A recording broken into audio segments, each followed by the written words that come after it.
এখানে মেজর যিনি আছেন দায়িত্বশীল তিনি বলেছেন আর কারো উপর গুলি হবে না, আহত করা হবে না।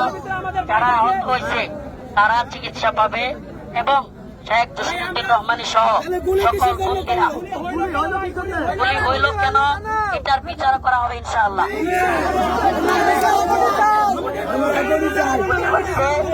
এটা সেনাবাহিনী আসছে, গুলি করছে সেনাবাহিনী।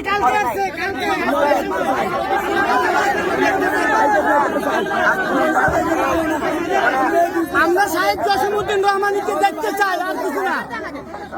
আমাদেরকে দেখার ব্যবস্থা করে দিন।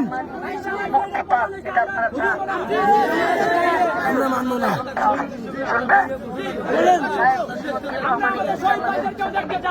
আমাদের